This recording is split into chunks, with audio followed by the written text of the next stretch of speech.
Está.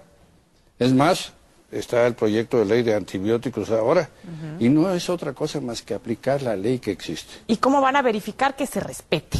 En el procedimiento que bien dice el doctor, en relación al acuerdo secretarial para operar ya lo que es el 226 de la Ley General de Salud en su fracción 4, donde se dice literalmente en la fracción 4, medicamentos que requieren para su venta de una receta médica que puede resurtirse tantas veces como sea necesaria, pero no refiere que se retenga en un momento determinado, no había un mecanismo de control.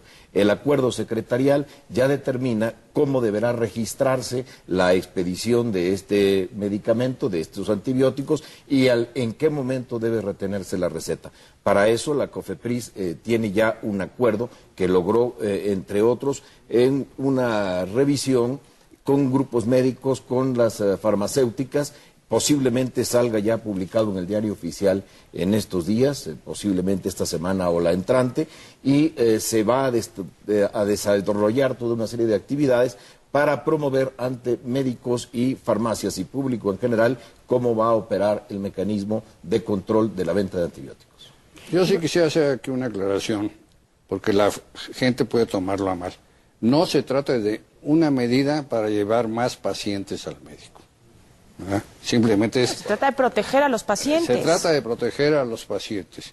Y obviamente mientras más conciencia se tenga, inclusive los medicamentos que se venden sobre OTC libremente, esos medicamentos pueden inclusive reducir un poco las necesidades de salud que tiene que soportar un sistema de salud.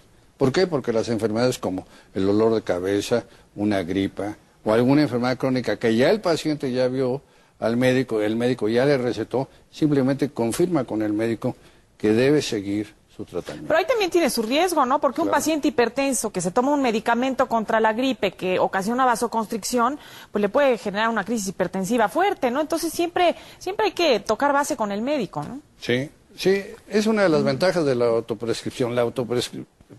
Una de las desventajas de la autoprescripción es que lo separa del médico. El paciente se diagnostica, el paciente se trata, y lo que le dijo la comadre o lo que le dijo la amiga es la medicina que toma o la que tenía la abuelita en el gabinete en su casa.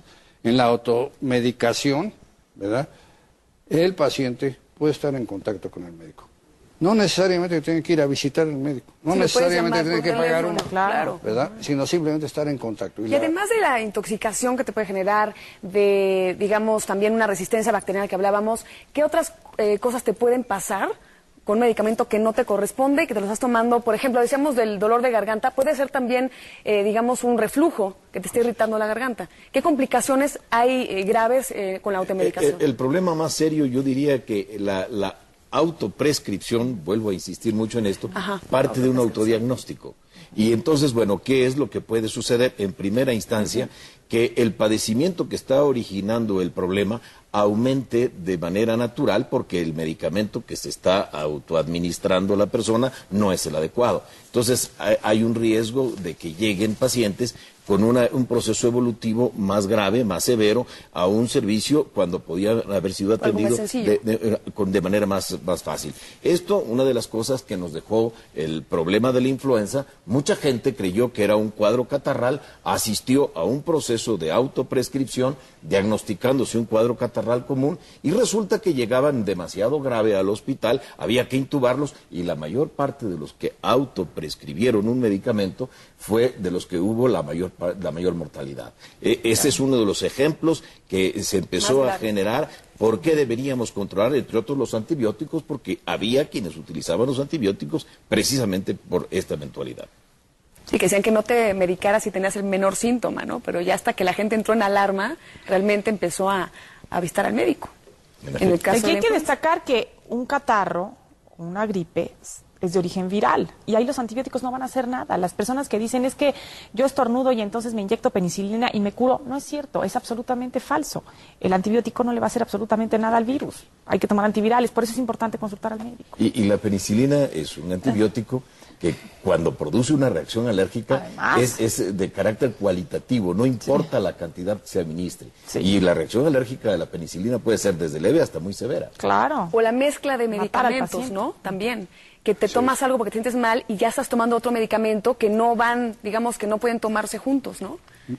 Mira, hay una serie de medicamentos que son los más comunes, ¿verdad? Precisamente los antibióticos. Uno de los riesgos de los antibióticos es que te cambien la receta en la farmacia o que el paciente vaya por una gripe común y corriente, como decías tú, ¿verdad? Y le receten un antibiótico de tercera generación en la botica. En la botica, imagínense, pues no. Luego, medicamentos para trastornos del sueño. Es muy común. Para dolores musculares, para gastritis. Y hay que recordar que cualquier medicamento, no importa cuál sea, puede tener efectos colaterales. Claro. Entonces, el uso indiscriminado por el paciente. Y otra de las malas costumbres es el paciente toma más medicamento del que se le receta. Y no por tomar más antibióticos te vas a componer antes. O cuando se siente mejor, suspende el antibiótico antes de terminar el esquema. Esa es una fase verdaderamente alarmante. La Organización Mundial de la Salud ha dado como un proceso de recomendación el control precisamente de los antibióticos por el mal uso que se hace. Es decir, no se acaban los esquemas de tratamiento, no se administran en la dosis adecuada y esto está generando una alta resistencia bacteriana. Sí, no, bueno, no hay que automedicarnos. Hacemos una pausa aquí en Respuesta Oportuna. Regresamos.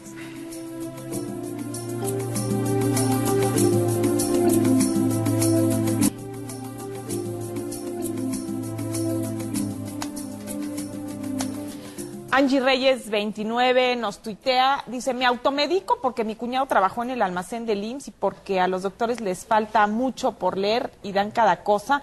Bueno, la realidad es que pues un médico sabe lo que está haciendo. Tenemos que partir del punto de que el médico ha estudiado a lo largo de muchos años, un mínimo de 6 años para ser médico general, más los años que estudió la especialidad, por lo tanto, pues es una persona que sabe muchísimo más que alguien que no estudió medicina, ¿no? Estamos de acuerdo. Vaya, tenemos que partir desde ese punto, ¿no?